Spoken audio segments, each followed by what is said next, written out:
Welcome to another edition of Around with Randall, your weekly podcast on making your nonprofit more effective for your community. And here is your host, the CEO and founder of Hallett Philanthropy, Randall Hallett. It's such an honor to have you join me, Randall, on this edition of Around with Randall.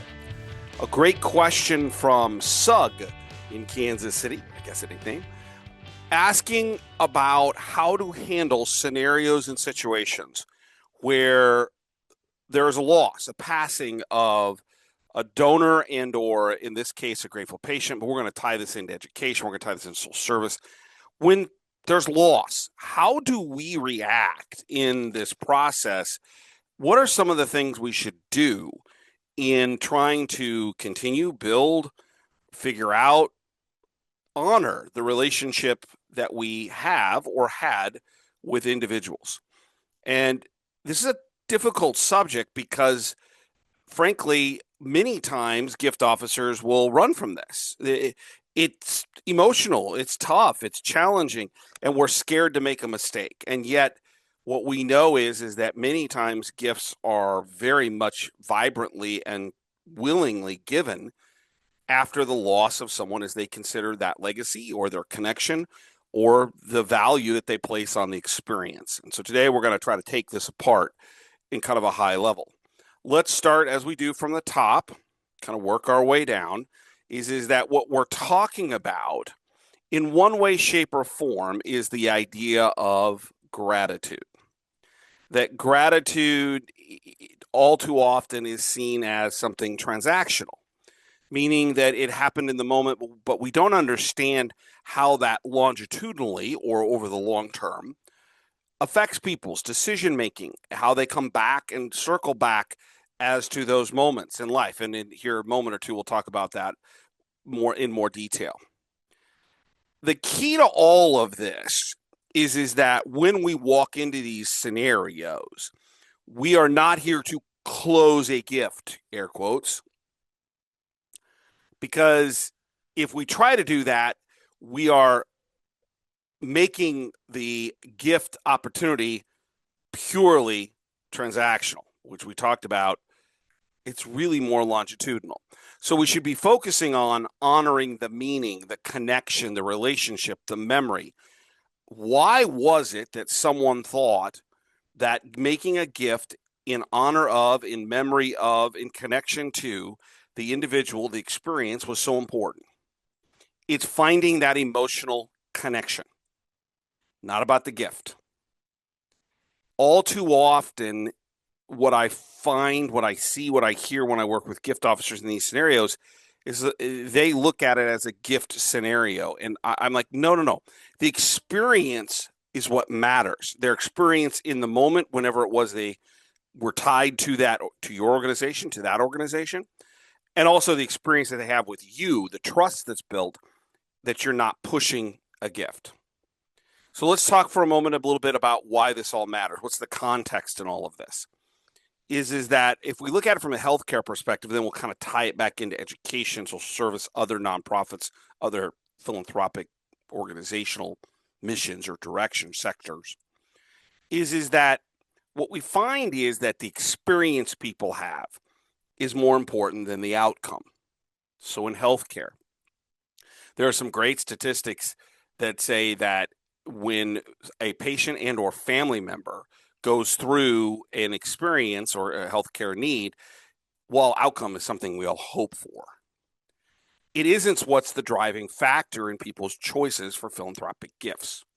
Now, there is a kind of a side part of this, a sidestep around research, that if great clinical trials are effective, that people are more likely to give to research, which is more based on outcome.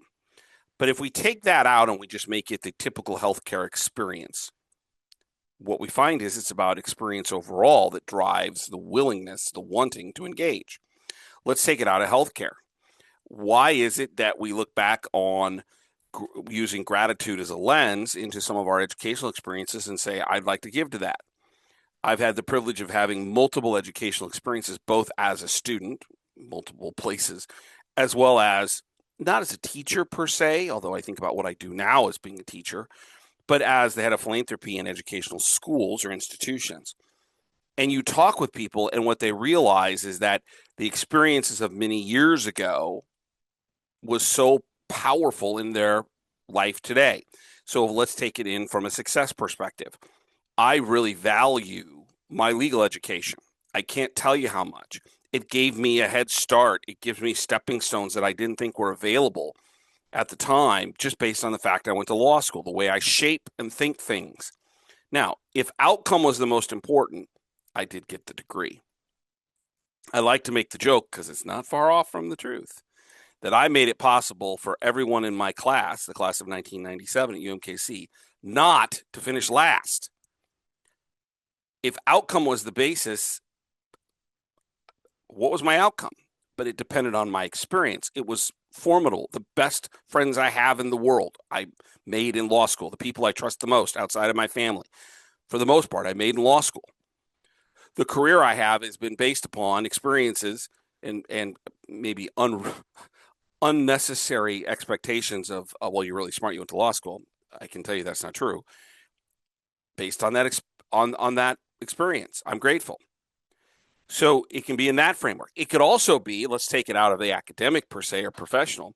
I had the privilege of working in two phenomenal private independent schools, one Jesuit, one Catholic, but it didn't make any difference. There are private schools that are non-religious do the same, where the framework of who they are as a person was exemplified in that experience in those years at that school. It could be high school or college. And it framed a concept of what they wanted to be and what they wanted to do to make a difference in the world. That has nothing to do with academics. That has to do with experience. All this is to say is that experiences influence behavior both in the short and long term, and they drive engagement. People make conscious choices to do this. The experience itself becomes an intrinsic value in someone's life. In healthcare, it's about how they're treated, which we'll talk more about. It's education, it's social service. Maybe it's even delayed, and we'll talk about this from the tactics. It's at their pace, meaning you're a social service agency, or you handle food insecurity, housing insecurity, and someone is given that opportunity to be served, and then they go on in life and do other things. They may come back with gratitude for the experience and the help. Gratitude is about driving connection, and it comes in many different forms. The other thing is that the research underscores all of this. That in healthcare, what we know is that when you survey patients and families, that over 90% say that their experience is really about the importance and how they were treated, and it influences their next healthcare choice. Their experience, not their outcome. And this goes to say, if we think about education, coming back as an alum, or if it's a social service or whatever, or being moved in a museum. We love the zoo here in Omaha, and I will always advocate the number one zoo in the world. People say that. Go Google it. It's true. Is that my wife and kids, they're down there all the time. It's a philanthropic choice for my wife and I to support that because of the smiles we see on our kids' faces. And frankly, we love it too. All this is to say is that gratitude, healthcare, education, social service, zoo, museums, whatever, drives these connections. And it's important for us to always be thinking about that and connecting to people who are going through loss rather than transaction and gift.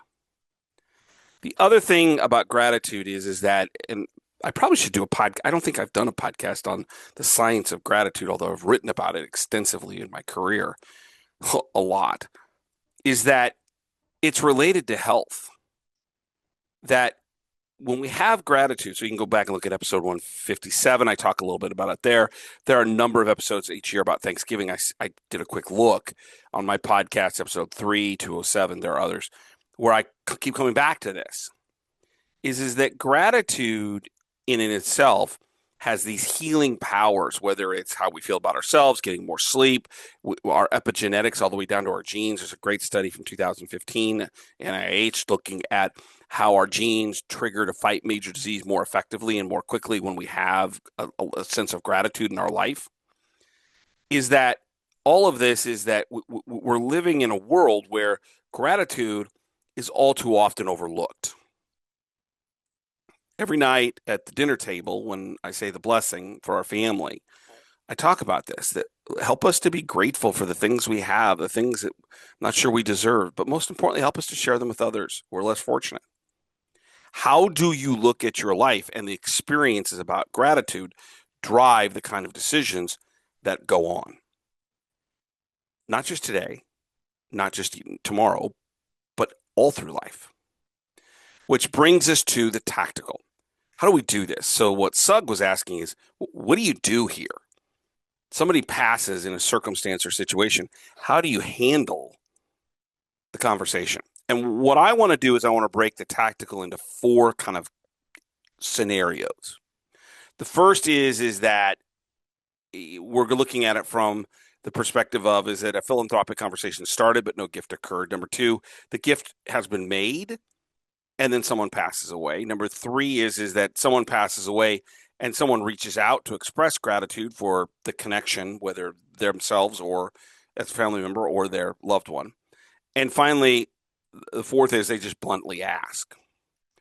The framework of all of these recommendations and kind of this four scenarios and things I'm going to walk through as the tactical are all based on the knowledge I've learned by building grateful patient family philanthropy and healthcare through hospice. That the lens of hospice is really important because there's an immense amount of research. And frankly, these are angels who are dealing with families and individuals who are going through the end moments of life. And they do so in such grace, bringing a family through this. I've taught it, understood it to some degree with my grandmother, 12, 15 years ago. But it wasn't until my dad, a little over 2.5 years ago, where I really understood its value for us to be able to say goodbye in a meaningful way, to give him, I think, a little bit of peace, although he didn't really want to go. That's Dad. He fought his entire life for the betterment of himself, his family, and things he believed in. But it gave us a sense of understanding about how to do that. Well, the hospice research kind of breaks generically. I'm not the content expert, but big picture into three major sectors. That when someone passes, the first is this first 2 to 3 weeks. This is about obviously immense amount of grief. It's about high emotional levels, and your contact is condolence only. I mean, which makes perfect sense. It's not rocket science there.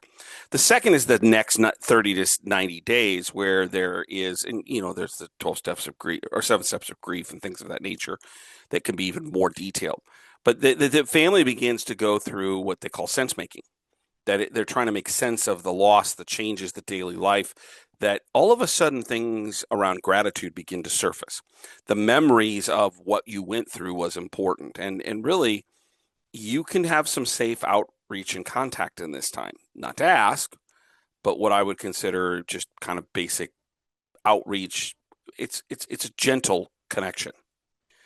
At the end of this period, somewhere between 90 and 120 days, there's kind of these moments where people begin to bring this all together. Could be anniversaries, could be holidays, but philanthropic meaning or connection or gratitude becomes more crystal clear.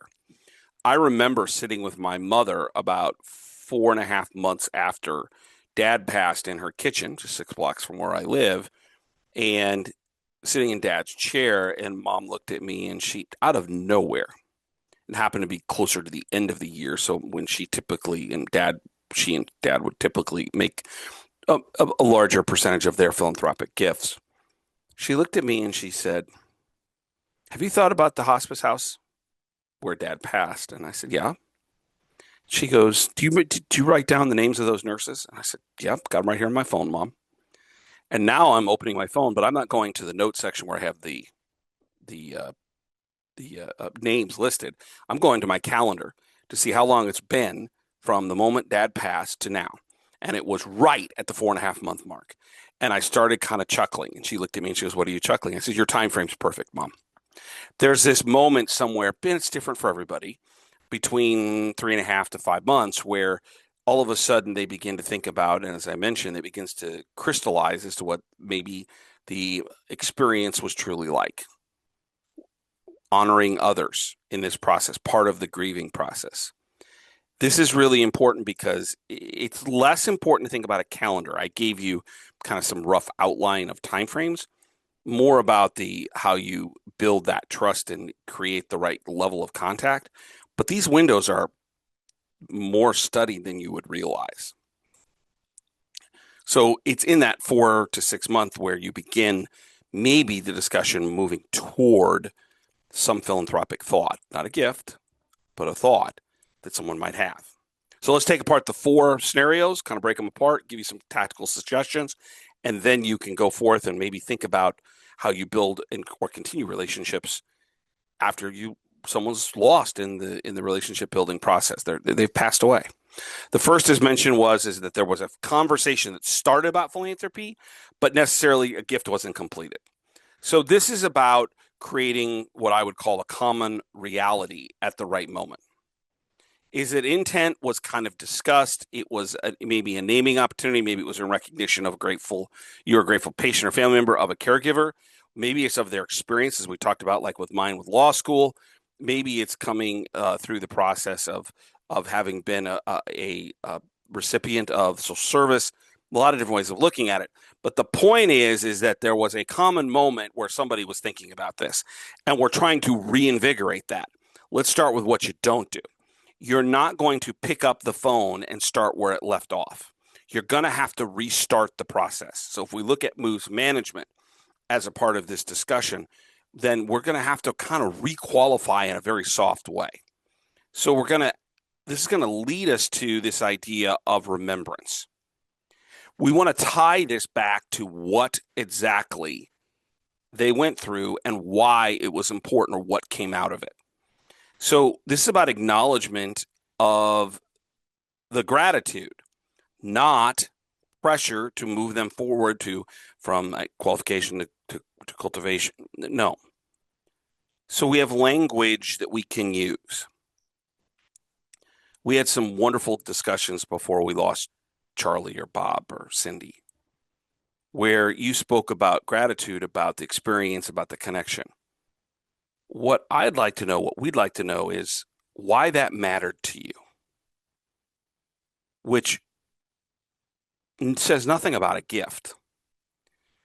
This is about reconnection to the moment or the experience or the emotions of exactly why things were important. And what you may find is that the surviving spouse doesn't have the same connection. That happens often.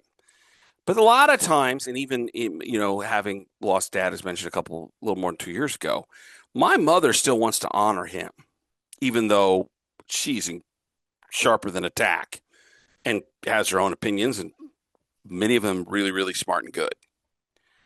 But sometimes you pull that with you, particularly in long-standing relationships. I want to honor him. I want to honor them. I want to honor and that becomes an overwhelming way of looking at it. So you want to pull that back into, as mentioned, the connection of why gratitude was important. And I'll repeat that language. Before we lost Charlie, Bob, Cindy, Peter, whatever, we were talking about why this was so important to all of you, or to him, or to you, or to I wanted to know why this mattered so much. Frame it around that emotional connection. So the first is no gift yet, but there may have been a conversation. The second is that a gift was made. Maybe there's ongoing conversations about additional gifts, but there was a philanthropic gift in the process. And then they passed away. So this may be your alum who's been giving you for years and years and years, and all of a sudden they're passing, and you're like, whoa, where were we at? This really brings in things like education. We know from the data science that many times some of the larger alumni gifts come after years and years of separation, because there's a sense of gratitude, as I was talking about with law school, that comes to fruition based upon success. And so they begin to think back, well, what were some of the things? And that may be law school. It could be the fact they've had a wonderful life, and it was based upon the experiences non-academic in some type of independent school or a group of friends or whatever. But they've made a gift, and now they're passed away. And this brings, after the grieving process, remember I kind of set that in the hospice window, 90 or 30 to 90 days where it's kind of peaceful, and then it builds into, hey, 3.5 to 5, 6 months, they begin to bring and process this all together. It may bring a great deal of pride or vulnerability or desire to kind of reassure that things were done the right way. So they reconnect to things that were important before the passing. And I've seen that again with my mother, where she's amazing that she will tie back to things that she and dad did, because not only were they important to him, they were important to her. And so and it doesn't mean they're going to give a lot more, but could they? Would they be willing to talk about it? The key here is that you need to immediately acknowledge that connection. This isn't about technical details. This is about impact. This is about why it was important. Why did they choose to make these gifts, or he or she made these gifts? And we're going to separate this idea of the tactical to the emotional. Because if you can find the reason why, the emotional rationale as to why this occurred, boy, is that a game changer about continuing a discussion with surviving spouse or family members. So consider things like that are more individualized, handwritten notes, remembrance acknowledgments, a call that really doesn't have anything to do with giving, but you're just checking in. Families often want a confirmation that gifts, particularly that were important to a matriarch, patriarch, where that matriarch or patriarch has passed, were meaningful, were not just processed, they meant something, they changed and we're going to connect the memory of that directly to the people we loved. I can live with this in a very vibrant way because of the scholarship fund we established for mom and dad, 17 years ago, in their honor.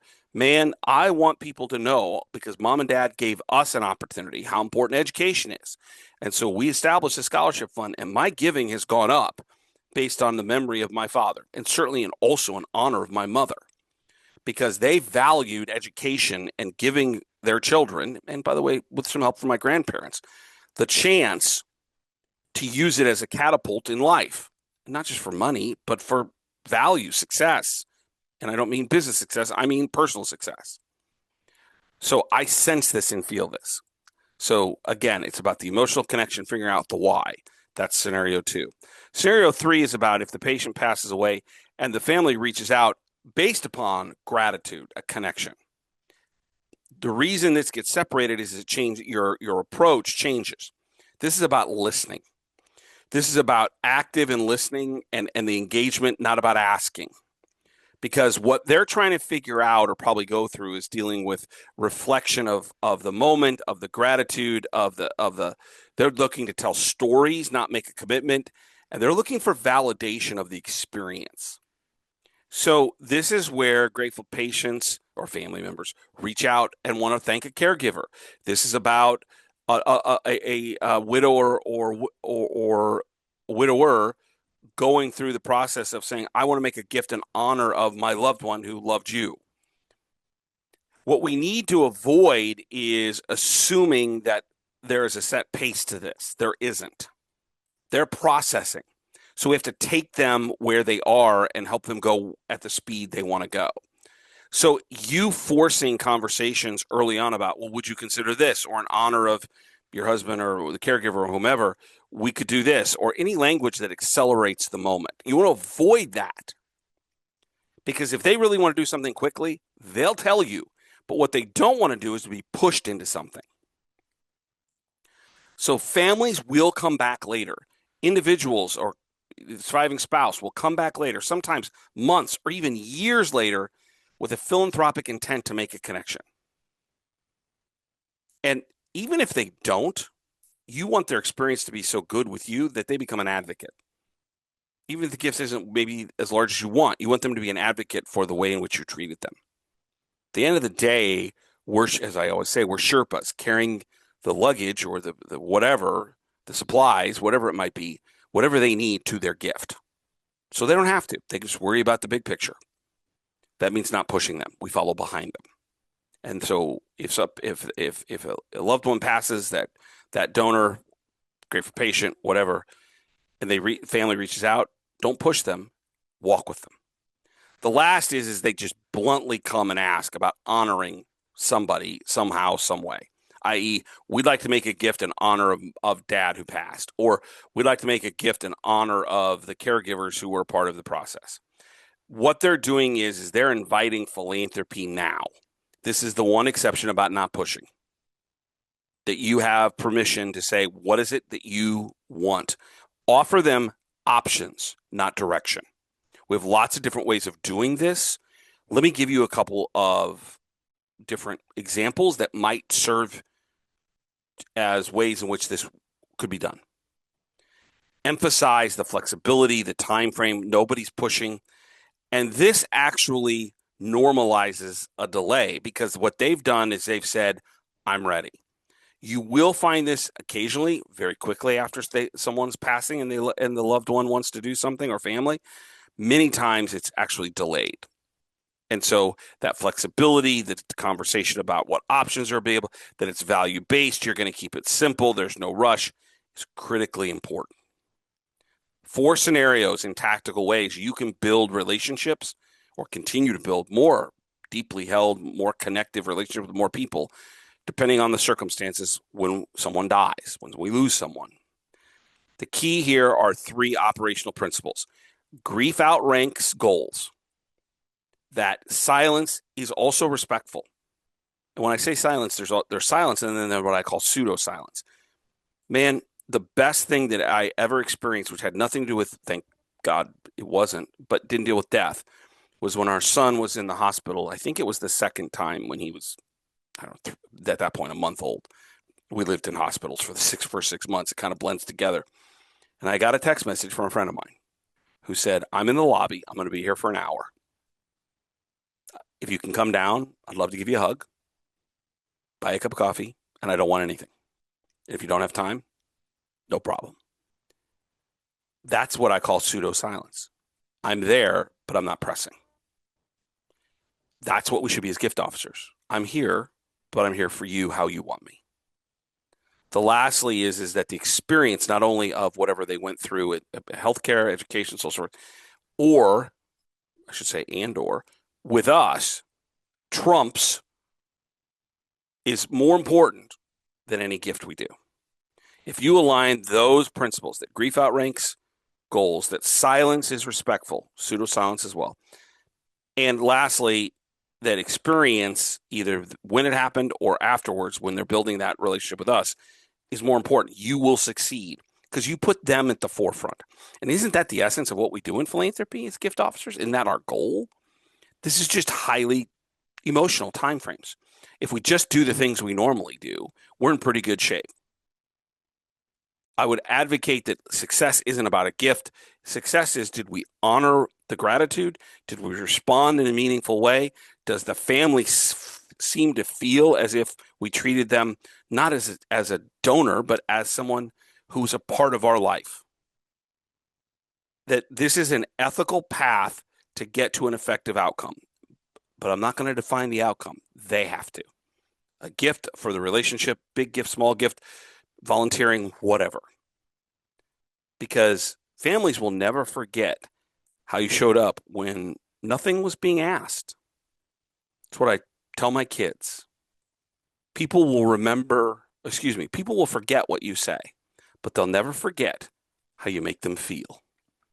And there's never a point in life that's more important when somebody's in grief to make them feel like you care. Don't forget to check out the blogs at Hallett Philanthropy, 2 per week. Get an RSS feed. I ran a report. I didn't even know I could do this. There's a lot of people reading the blogs. I appreciate it. Thank you. 90 seconds each. I don't do any more than that. About 400 or 500 words. 2 per week. Give you something to think about in philanthropy and life. Something to just say, yeah, that's interesting, hopefully. And if you'd like to reach out to me like Sugg did, the last 4 or 5 podcasts are all based upon questions, recommendations. Podcast at HallettPhilanthropy.com. Love to take one of your subjects and see what I can do with it. We live in a time when we need philanthropy. We need nonprofits because it's the gap, as I always talk about, between for-profit, who wants to make money, but some things aren't profitable, and government service, which is trying to do its best, but tends not to be that efficient or effective. And in the middle sits this idea of nonprofits and philanthropy. We're the gap fillers. You're a gap filler. You make a difference in the life and being of the people that your organization serves, whether you're a board member, a CEO, a gift officer, database, whatever. volunteer. All of those roles play a critical construct in being able to produce the work that's done to serve others, which brings me to my favorite saying. Some people make things happen. Some people watch things happen. Then there are those who wondered what happened. You're somebody who makes things happen for the people, places, things, organizations, moments that have people have elements of wondering what happened. Pretty cool way to spend a career. I hope you take a moment to remember that, to think about it and how you made a difference today, because that is a way to go home, put a smile on your face and say, today was a great day. I'll look forward to seeing you the next time, right back here on the next edition of Around with Randall. Don't forget, make it a great day.